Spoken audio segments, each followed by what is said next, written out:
Bismillahirrahmanirrahim. Elhamdülillah. Vessalatu vesselamu ala Resulillah. Allahumma allimna ma yanfa'una wa anfa'na bima 'allamtana ve zidna ilman nafi'an. Hurmatly okuwçular, biz Muhtasarul Viqoya attуу kitepten sabagыбызды ulantуудабыз. Өткөн темабызда даратты бузуучу амалдардын bir бөлүгүн баяндап токтодук эле. Кудай Таалам буйрса, ошол токтогондон кийинки сүйлөмүбүздөн иншалла сабагыбызды баштайбыз. Аллах Таалам бардыгыбызга туура түшүнүк берсин, аны жашообузга сиңирип амал кылууга тауфик берсин, жана башкаларга дагы жеткирүүгө мүмкүнчүлүк берсин. Жана ушул китепти жазган улуу алымыбызды Кудай Таалам мээримине бөлөгөн болсун. Бисмиллахиррахманиррахим. Валқайу даман рақиқан ин ихмарра бихил бұлзақу, ла ин исфарра бих. Адаттағандай биринчи бұл сүйлөмдү сөзмө-сөз которуп алып, андан кийин бұл сүйлөмдү баяндоого, чечмелөөгө киришели. Китептин жазуучусу даратты бузуучу амалдарды айтып келип, кусуу деген темага токтоду. Китептин жазуучусу эмне дейт? Жана даратты бузуучу амалдардын бири суюк кан кусуу дейт. Эгерде кан аркылуу, каннын себебинен, каннын айынан түкүрүк кызыл болсо дейт. Ал эми эгерде түкүрүк кызыл болбой сары боло турган болсо, анда даратты бузбайт дейт. Китептин жазуучусу кусуу даратты бузат деп жатат. Бирок мына ушул кусуунун ар түрү бар болгондуктан, түрдүү болгондуктан кусуу ар бирини өзүнчө майдалап, чечмелеп баяндоону көздөдү китептин жазуучусу. Ошол кусуунун даратты бузуучулардын бир түрү бул суюк кан кусуу экен. Суюк кан кусуу эмне экен? Даратты бузат. Эгерде түкүрүк менен барабар болсо, же түкүрүктөн кан көп болсо. Мына ушул чечмелөө үчүн китептин жазуучусу ошол суюк кан кандай болсо көп болуп эсептелет дегенди өзү баяндап айтып атат. Эгерде биз суюк кан кусуп, ошол суюк каннын айынан, ошонун себебинен түкүрүгүбүз, шилекейибиз кызыл боло турган болсо, дарат бузулат дейт. Ал эми эгерде суюк кан кусту бир адам, суюк кан кусту, бирок азыраак кускан экен да, азыраак кускандыктан шилекейи саргайып эле калды. Анда бул кан аз чыккандыгынын белгиси болуп, ал даратты бузбайт дейт. Бул биринчи түрү. Экинчи түрүндө китептин жазуучусу эмне дейт? Ва гайраху ин мала алфама. Жана даратты бузуучу амалдардын бири суюк кандан башка нерсени кусуу дейт. Эгерде оозду толтуруп кусса дейт. Эгер ооз толло болсо дейт. Суюк кандан башка нерсе, мисалыга тамак кусуу, сууну кусуу, сары суу бар го, сары сууду кусуу, уюп калган канды кусушу мүмкүн. Эми бул нерселер даратты бузуу үчүн шарты эмне экен? Оозду толтуруп кусуу. Ооз толло болуп кусса, ошондо бузулат.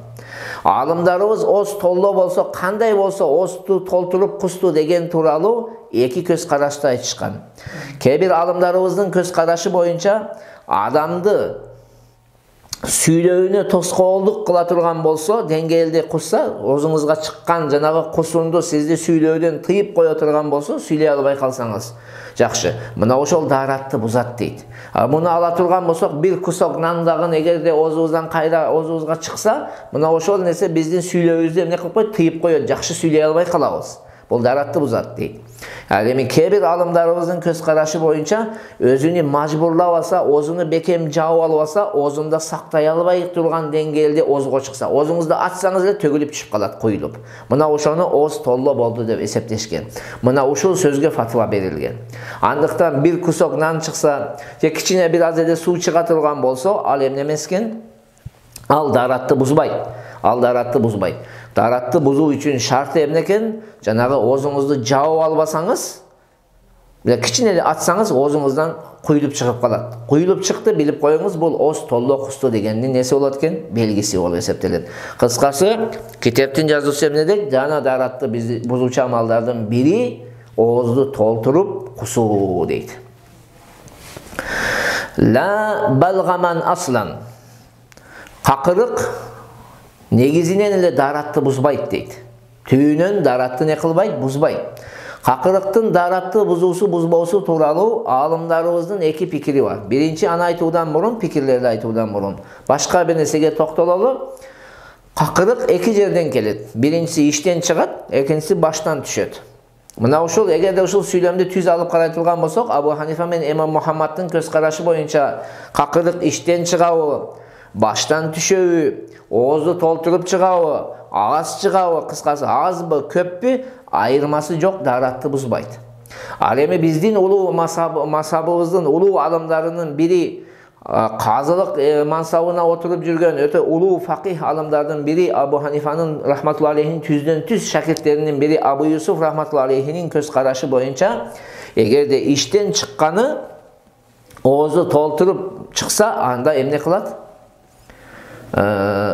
Оозду daaratты бузат деген пикирди айткан. Албетте фатва бул жерде Абу Ханифа менен Имам Мухаммаддын сөзүнө берилген. Бул качан экен daaratты бузбайт, жанагы тамакка аралашпай өзү ошо какырык гана чыга турган болсо. Ал эми какырык тамакка аралашып чыгса, анда жокоруда айтканыбыздай оозду толтуруп чыкса, жанагындай тамак көп болуп, ооз толлоо болуп турган деңгээлде болсо, анда daaratты бузат. Бул таза какырык чыккан кезде гана daaratты бузбайт деген мааниде. وَمَا لَيْسَ بِحَدَثٍ لَيْسَ بِنَجَسٍ. Daaratты бузбаган нерсе najasat эмес. Булганыч болуп эсептелбейт шариятта. Жогоруда биз бир канча нерсени атап келдик. Daaratты бузат, бузбайттарды. Мына ошол жокоруда аталган нерселерден, мисалга кан чыгып акса daaratты бузат дедик, зара чыкса бузат, заң чыкса бузат дедик, оозду толтуруп кусса бузат дедик. Мына ошолордун кайсынысы азыраак, мисалга кан азыраак чыкты, бузбай турган, жана ордунан чыгып эле кызарып калып акпады. Же болсо кусунду аз гана болду, ооз толду эмес, бир кусогунан чыкты, булар не эмес экен, najasat эмес. Daaratты бузган деңгээлде болсо, буза турган деңгээлде болсо, ал оор najasatка кирет. Daaratты бузбай турган болсо, ал таза болуп эсептелет. Мына ошондуктан эгерде мисалга мен колум канады. Колум канап, мындай кызарды да, жөн эле кызарып, мындай чыгып аккан эмес. Бирок кийин ошону жуусам эмне болот? Кетет да, суу аркылуу кетет. Ошол кеткенде менин денемдин бир жерине тийсе, мен кийин булганды болуп эсептелбейт. Бирок эгерде жана көбүрөөк чыгып, бир жерден экинчи жерге акса, бир аз кичине эле жылса, анда ал daaratты бузду. Эми мен ошону жуусам, жууган кезде ошонун чачыранды суу чачырап туруп кийимиме тийсе, кийимни булгап коёт. Кыскасы, daaratты бузган нерсе ал харам, оор najasat болот, daaratты бузбаса, ал таза нерсе болот. Бул чоң бир эреже бул. Ошону жакшы эсиңиздерге сактап алыңыздар. Daaratты бузган нерсе харам, оор najasat. Daaratты бузбайбы, ал таза. وَنَوْمُ مُتَّكِئٍ إِلَى مَا لَوْ أُزِيلَ لَسَقَطَ. Жана daaratты бузуучу амалдардын бири бир нерсеге таянып уктоо дейт. Эгерде ал нерсени алып салса, уктоочу жыгыла турган деңгээлде болсо, мына ошондо daarat бузулат дейт. Мен мисалга колума таянып уктап калдым, же бир партага таяндым, стулга таяндым, мисалга таянып уктап атсам, мына ошол нерсе мен канчалык деңгээлде уктасам бузулат десе, эгерде ошол нерсени бирөө келип жылдырып салса, алып таштаса, мисал, мен кулап түшөм да жерге. Ошончолук деңгээлде уктасаңыз daarat бузулат деп жатат. Урматтуу окуучулар, албетте уйку daaratты бузат деп атабыз. Негизги эреже боюнча, эгерде эрежеге салып карай турган болсок, уктаган кезде денебизден кан чыкпайт. Негизи уйку daaratты бузбаш керек. Уйку бул не эмес, daaratты бузуучу эмес. Бирок уйку daarаттын бузулушуна себеп болот, 99%. Дейли, себеп болот. Мына ошондуктан уйкуну daaratты бузат деп жатат да. Негизинде уйку daaratты бузбайт, муну жакшы билиш керек. Бирок кайра айтам, уйку daarat 99% daarаттын бузулушуна себеп болгондуктан уйку daaratты бузулат дейт. Бул жерде уйку себеп, иллат желдин чыгуусу, анан daarаттын бузулушу өкүм болот. Бул жерде ушул себепти эмнени ордуга коюп атышат? Иллаттын ордуга, жанагы желдин чыгуусунун ордуна коюлуп жатат. Мына ошондуктан уйку бузат. Пайгамбарыбыз саллаллаху алейхи ва саллам дагы өзүнүн ыйык хадисинде эмне деген? Көздөр köçüktün boğu деген. Köz uktap ketkende janagı köçüktün boğu ne bolgur? Açılıp ketet, jel çıkıp ketet деген. Mına ушундай себепти алып келип алып туруп иллаттын ордуна коюп uyku менен дарат бузулат дейт. Эми ошол uyku менен дарат бузулуу үчүн эмне кылыш керек? Адам же капталы менен, же чалкасынан, же көмкөрөсүнөн, же бир сандарына, же башка бир нерсеге таянып укташ керек. Ошондо гана эмне болот? Дарат бузулат. Ошол уктаган абалда даратты бузулушу үчүн көчүгү жерден үзүлгөн болсо, талашсыз дарат бузулат. Ал эми эгерде көчүгү жерден үзүлбөй уктаган болсо, кээ бир алымдарыбыздын көз карашы боюнча дарат бузулат деп келген. Бирок Абу Ханифа рахматуллахи алейхиден дагы ушундай риваят келет, эгер көчүк жерден үзүлгөн болбосо дарат бузулбайт деп. Ушундай талаштар бар бул жерде. Эми даратты бузбаган абалдар кайсыл десе, мандаш токуп отуруп уктасак, же намаздын ичинде рүкү кылган абалда, же намаздын сыртында рүкү кылган абалда, сажда кылган абалда, жанагы эркектердин сүннөт саждасы боюнча. Эркектер сажда кылганда сажда кылып бир адам уктап кетсе, жыгылып түшпөйүнчө дарат эмне болбойт? Бузулбайт. Же кыямда уктап калсаңыз дарат эмне болбойт? Бузулбайт. Себеби бир түр контрол болуп жатат да бул жерде. Сиз өзүңүздү өзүңүз башкарып атасыз. Сиздин муундарыңыз толук бошошо элек. Ошол себептен дарат эмне болбойт дейт? Бузулбайт дейт.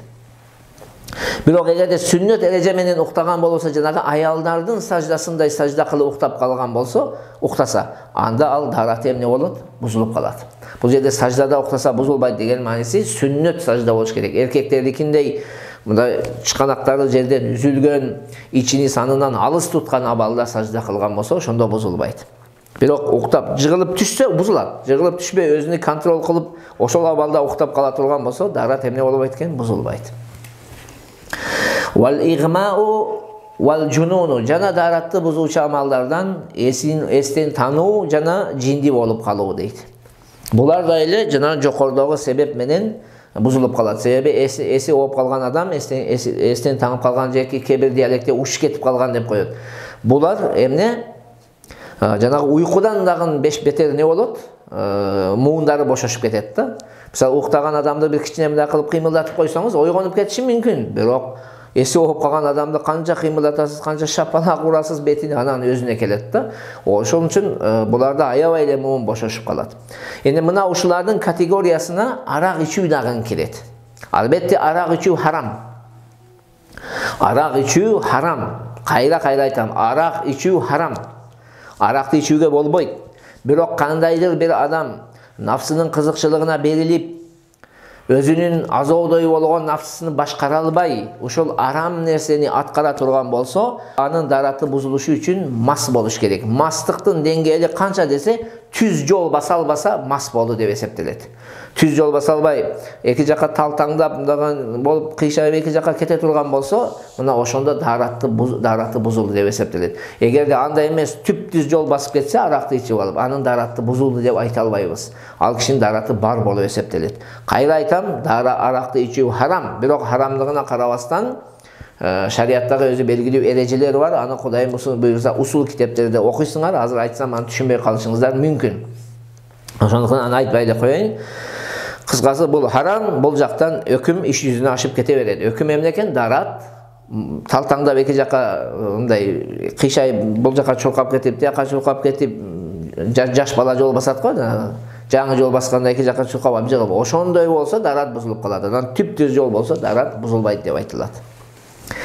Ва кахкахату балигин фи салатин мутлакатин. Жана даратты бузуучу амалдардын бири толук намаздарда балагатка жеткен кишинин каткырып күлүүсү дейт.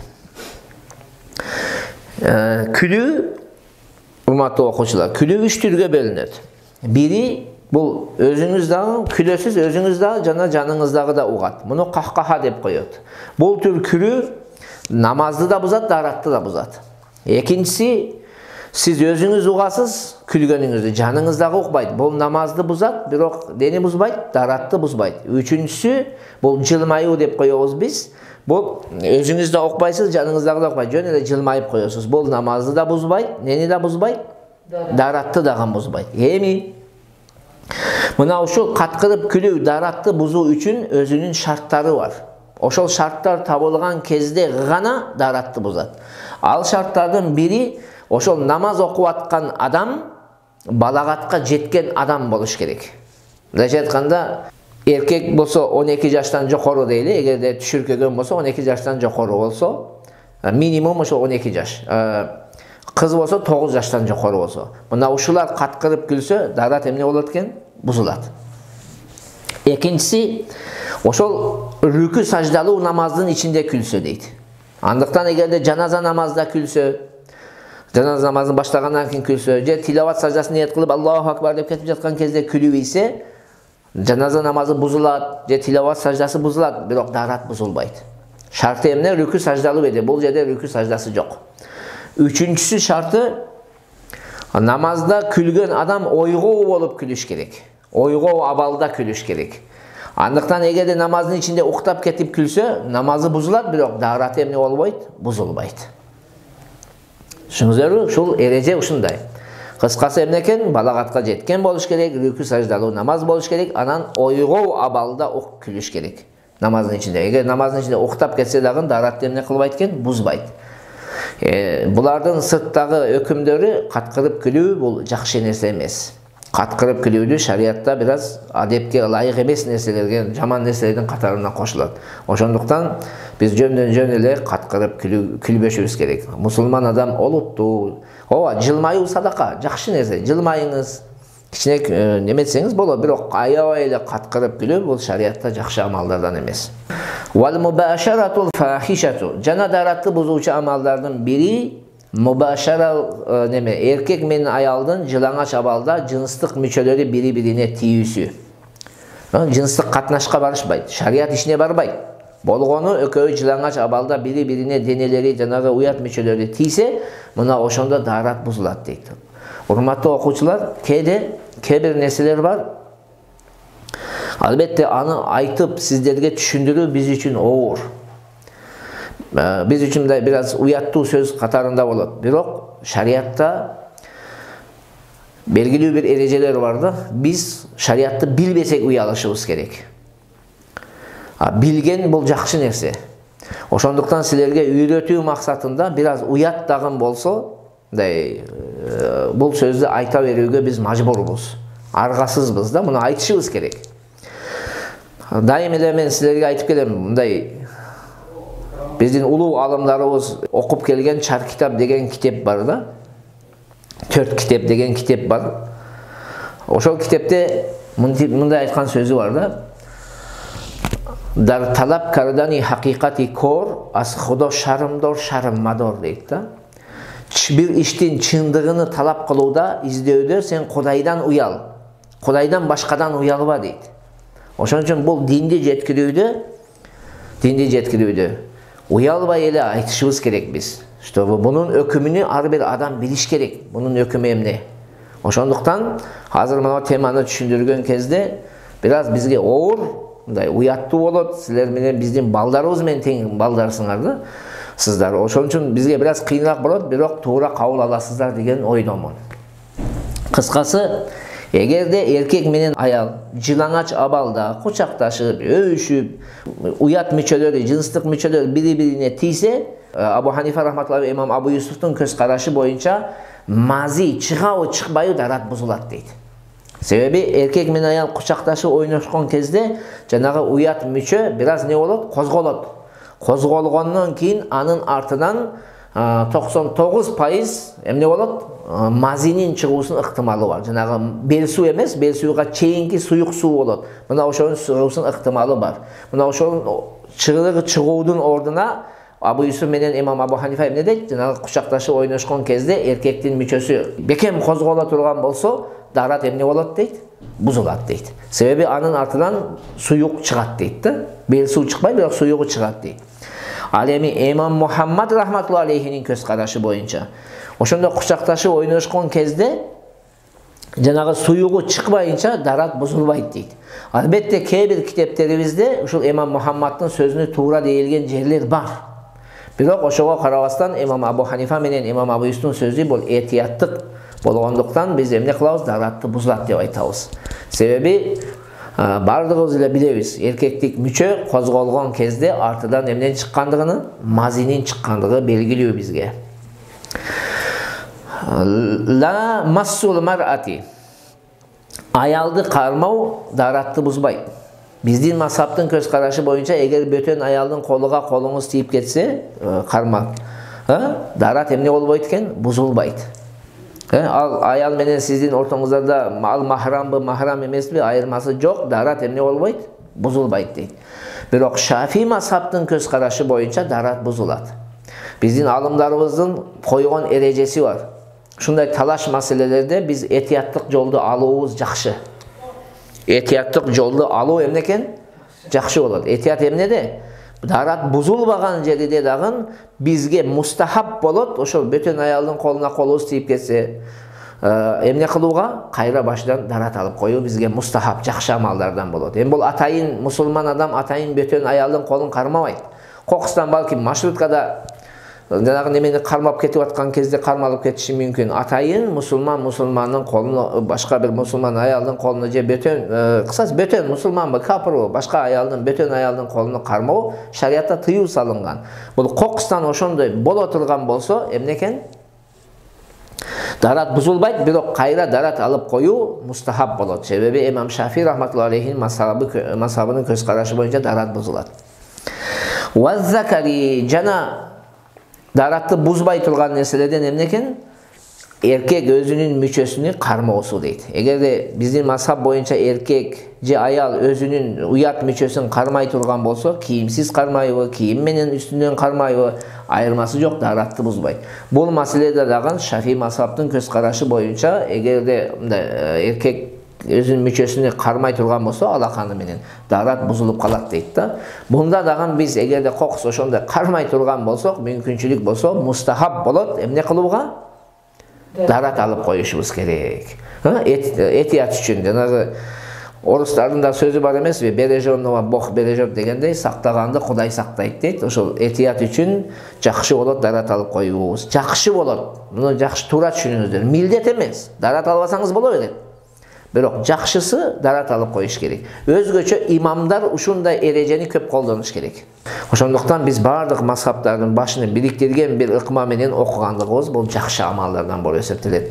Аллах Таала бардыгыбызга туура түшүнүк берсин, өзүнүн туура жолудан тайдырбасын. Ассаламу алейкум ва рахматуллахи ва баракатух.